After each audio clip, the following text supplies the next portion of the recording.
It is the October 30th, 2023 podcast for this week in college viability. Hi, my name is Gary Stocker. Now, this for me is a two-fer day. My podcast software ate my recording from October 23rd, so I've already redone that one today. And whether it was user-related or not remains an unanswered question. I like the podcast software, so I'm going to take the blame for this one. But today we go to stories. We have a couple stories today from Kelly Meyerhofer, who's our good friend at the Milwaukee Journal Sentinel. She is busy with all of the public and private college trauma and news in Wisconsin. And of course, there are more college presidents blowing PR smoke, trying to manage their business through public relations. We will certainly sort through that for you. And the Biden administration released new and stricter rules on holding colleges accountable. That can only be good news for consumers. I don't know about for colleges. And we'll offer our take on what that means for the financial health and viability of colleges, plus much, much more. And we'll start off with yet another story. This one titled "The Public is Giving Up on Higher Education." This is from Michael Smith on the Chronicle. And he said, and I'll spare you the stats on this one. And as always, I will post the link to the story in the show notes. And I don't really care about either Republican or Democrat perspectives. I prefer to look at the market as a whole and not just some parochial views. And there has been this wealth premium.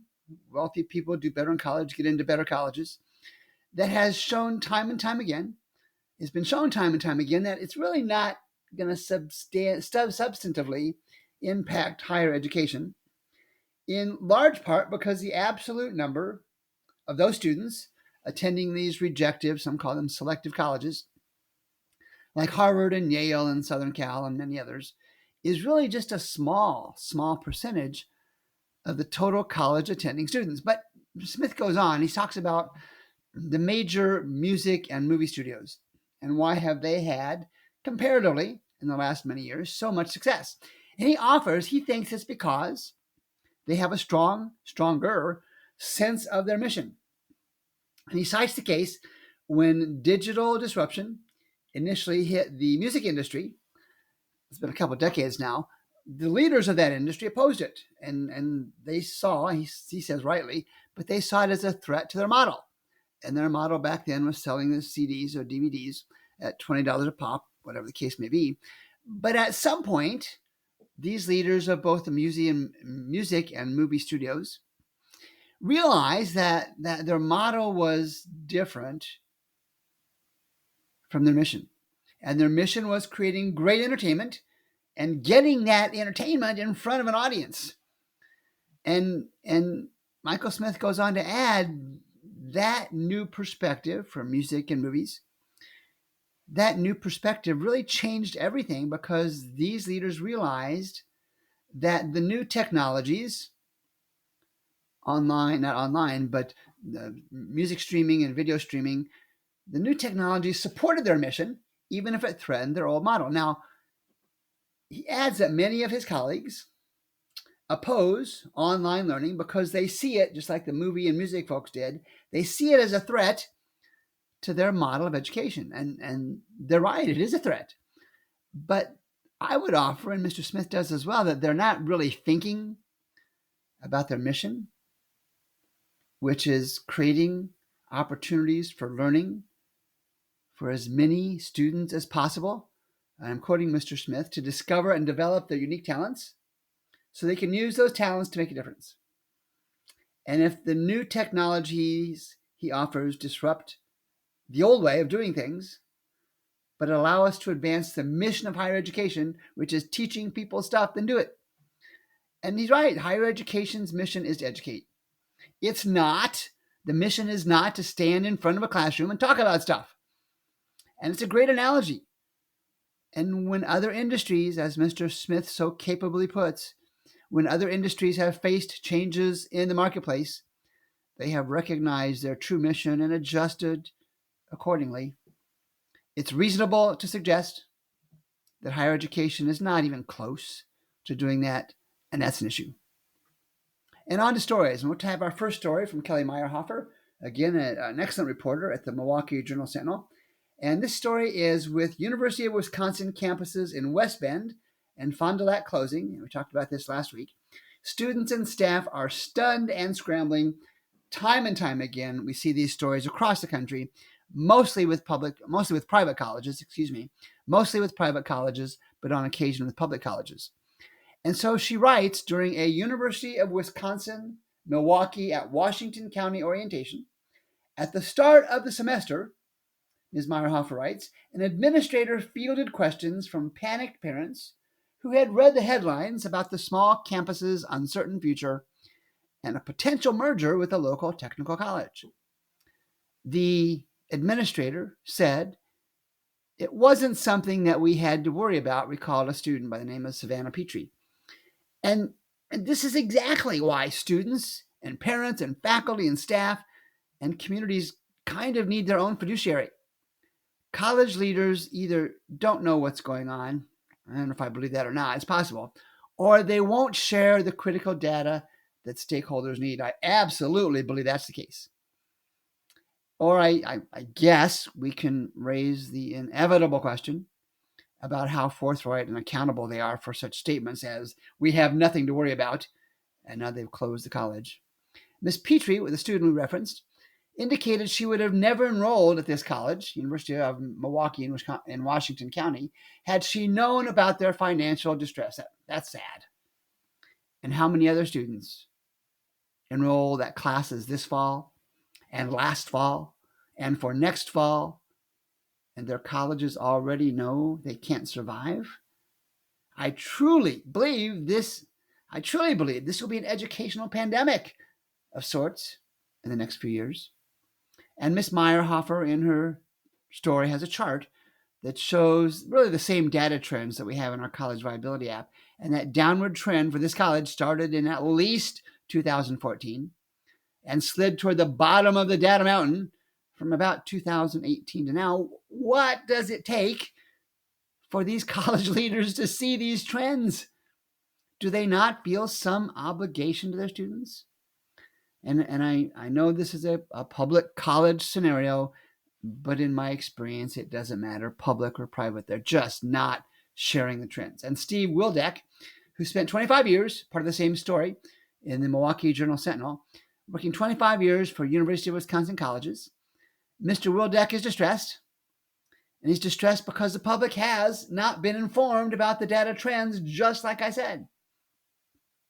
And we know why. If a college leader says we're in trouble in some form or fashion, it can easily and logically become a self-fulfilling prophecy. What we have here, I believe, are college leaders who can't or won't share important data with their customers. These students, Mr. Wildeck says, parents, faculty, staff, and community continue to be left in the dark. And I've shared this before, but the motto, I think, for these colleges appears to be something along the lines of, we're fine, we're fine, we're fine, we're closed, not good. And trust me, the market will adjust. It always does. And it won't be good for small, mostly rural public or private colleges. And I'll encourage you again, and I'm going to do the plug, use our college viability app to self-informed and let yourself know, to look at the data yourself, to get access to the data yourself. And as always, I'll have a link in the show notes so you can get access to the app. And it's just, for what it's worth, it's an end of the data year promo. So the app is quite affordable, especially if you have concerns about a college or colleges you are considering or attending. And then kind of a news story here that we don't really talk about much. And this is from Lorinda Milkey, and she's a senior vice president at Kaufman Hall. And Kaufman Hall is a consulting firm that does really good work and a lot of work in healthcare, and not as much work in higher education, but they do have a business component that includes higher education. And she writes that tuition pricing, the headline is, tuition pricing, when the road less traveled, may not be the best solution. And what Ms. Milkey is talking about is tuition resets. And I'll quote her from her story on the kaufmanhall.com website. A broad-based tuition pricing reset, call it anything you want, is unlikely, she says, to be sustainable over the long term. Lower prices might, she says, create a market perception of decreased value. Think about that. Might create a perception of decreased value because you've lowered the price. And importantly, she continues, it is nearly always difficult to resist the temptation to resume tuition discounting. If tuition price has been lowered and the tuition discounting creeps in again, Ms. Milky suggests the institution will find itself in an even worse situation than it was before they tried the public relations stunt, I'm going to call it, of decreasing tuition from $50,000 to $25,000 because it's already at $25,000 because colleges are already discounting tuition 50%, and 50% of $50,000 is $25,000. Miss Milky does a fine job of restating that. And if you're a private or less so a public college in financial trouble, the only way to continued viability and strong growth is to generate materially significant new net revenue. Discounting tuition in the hopes of substantially growing net revenue just isn't going to happen. The next story is on something called borrower defense, and this is from Inside Higher Education and Catherine Knott. And the headline reads, "Colleges confounded by flood of borrower defense claims." Now let me define what borrower defense is. And under federal borrower defense repayment rules, those students who believe they were either defrauded or misled by a college can file a claim seeking financial relief and potentially having any federal loans they have discharged. So let's do this. Let's call this the college lemon laws, just like we have historically had for cars. So now community colleges, public universities, religious colleges, and other types of colleges are hearing from the education department that their students have filed these borrower defense applications, and in some cases, a lot of them. And while there's much going on behind the scenes, and maybe that's a story for another day, the rules from the Department of Education the rules and guidelines are few and far between. And so far, colleges have been uncertain on how to respond. Now, here's why this is important. If these borrower defense claims become an increasingly accepted method of challenging a college's systems and processes, its impact on all of higher education could be massive. It could force colleges to invest even more heavily in support services when they don't have the resources to properly do so even now. And to Kansas we go next, and Kansas is not yet on my list of high-risk states for college closures, but man, they're working hard to get on the list. And I've got a couple of stories from Newman University, I believe it is. And it's from Alexis Stallard, who is the editor-in-chief of the student newspaper called the Newman Advantage. And the background of the story is back in early September, Newman University, President Kathleen Jaeger, I believe, it might be Jaeger, announced a $4 million budget shortfall. All right, it happens. And the President Kathleen Jaeger wrote to the student body and faculty that the $4 million budget shortfall is all part of a prioritization process to help us strategically align our budgets with our available resources. And to continue doing an excellent job serving our students and living our mission, we must be responsible stewards when resources are limited. It was said in the email. And she continues, while we are proud of how we serve students and our community and confident in the quality of our programs, we must live within our means. Okay, fair enough. And I've said this before, and I'll say it again. Why is Newman University just now responding to their financial health and viability issues? Since 2014, their FT enrollment, the one we track, has plunged about 300 students down. And now there have been both increases and decreases in that time period, but the trend is down. Tuition and fees have been flat for 8 years. 8 years, essentially flat tuition and fee revenue. In part, that's the case because they have increased the tuition discounts Technically, it's called the unfunded institutional grants, by over $4 million. So they got $4 million in less revenue. And they've had to do that, as almost all colleges do, just to get students to accept their offers of enrollment. And the college admitted in this story that they were not a wealthy institution. All right, they're good on that. In 2021, their endowment was just over $24 million. And again, here at College Viability, our bare minimum endowment threshold is $50 million. That's our standard. That's not anybody else's that I know of. And remember now that the Newman universities of the world may or may not close. Situations and scenarios will dictate that. But what type of quality college education can they provide if they're watching their last dollars circling the financial drain? So to the Newman colleges, the Newman universities of the world, please be upfront with student and faculty and staff and your community. Let them know we might not make it. And then the second story, and this is from Stephanie Nutt, posted in KSN NBC News out of Wichita. And it talks about the 8 majors that I didn't really reference in the previous story that Newman University is canceling. And I'm going to read the list of the 8. And it includes English, finance, history, marketing, math, philosophy, social work, and theater. Now, in my mind, this is an interesting mix, an interesting combination of closures. The finance and math seem out of place compared to many discounted majors I have seen announced. It's typically just the liberal arts kind of topics, the soft topics, if you will, that the other 6 compose the rest of the list. And here's what Newman University said, I think in a press release.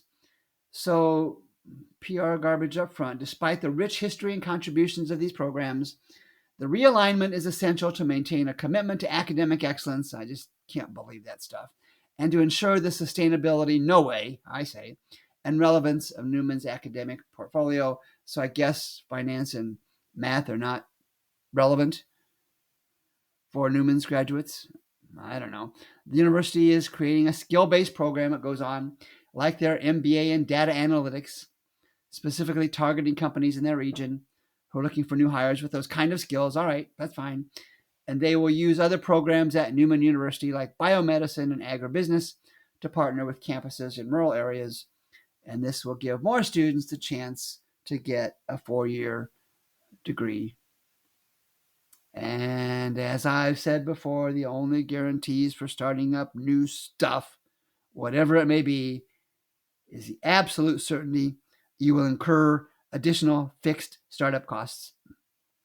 And on the backside, there's absolutely no guarantee, and it's quite unlikely in my mind that these programs generate any materially significant net revenue to drop to the bottom line for Newman University or almost any other college.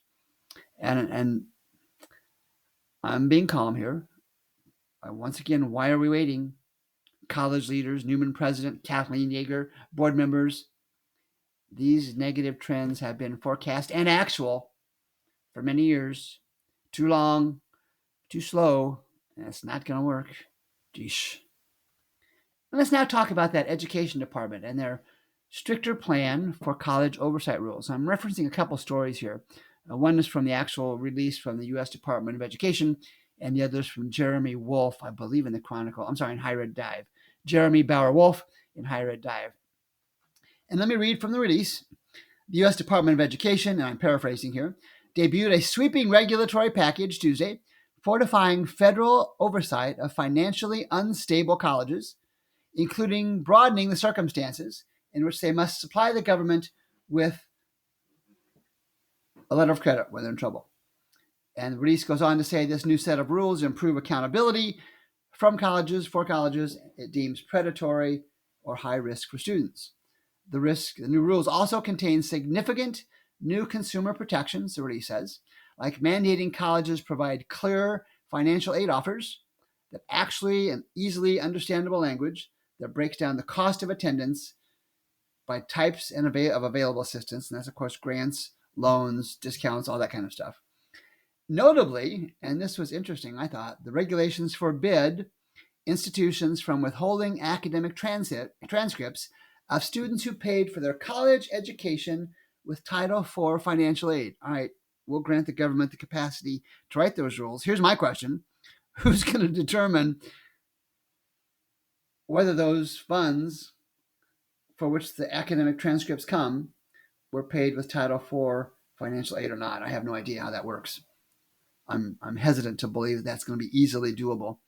And critics have accused the federal government of sometimes, I say always, sometimes being slow to react to college closures. And there are all sorts of stories like that, particularly those that have occurred abruptly. The story continues. And institutions shutting down can scramble students' plans, leaving them potentially saddled with debt and unclear where to transfer or unable to finish their degrees.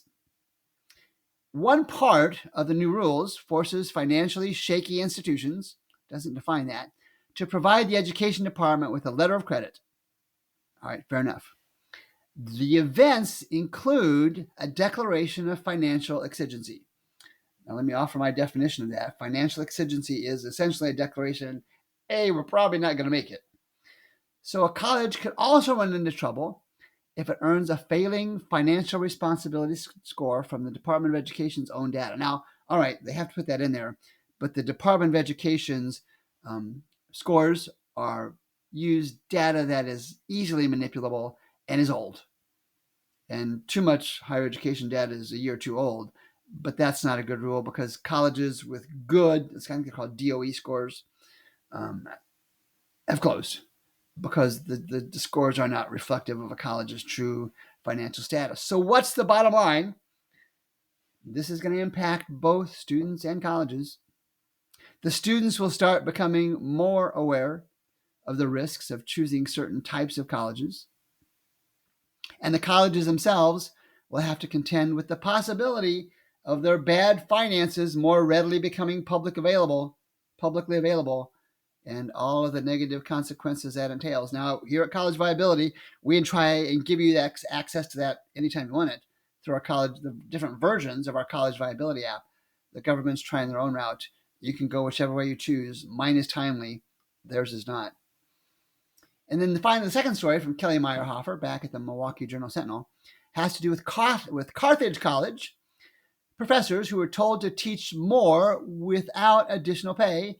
And as you might guess, that didn't sit well with them. And so, as we see, there's protests to follow this kind of business model change. And the faculty at Carthage College voted to censure their leadership, and the vote was 94-14, so significant. And looking at the data for Carthage College, their enrollment over the last 8 years is down 81 students. Their college is certainly with a lot bigger losses than that, but that's over 8 years. And if you can't grow your business over 8 years, that's a concern. Their tuition and fee revenue is down about $8 million over those same 8 years. Their endowment assets are just at $44 million. Now, there are many lower than that, but again, remember the threshold we use is $50 million. And they've tried to keep their discounts under control because their unfunded institutional grants, their discount dollars, have actually decreased over $4 million. And that's probably one of the reasons that the enrollment has stayed down because students are choosing colleges that give them better discounts.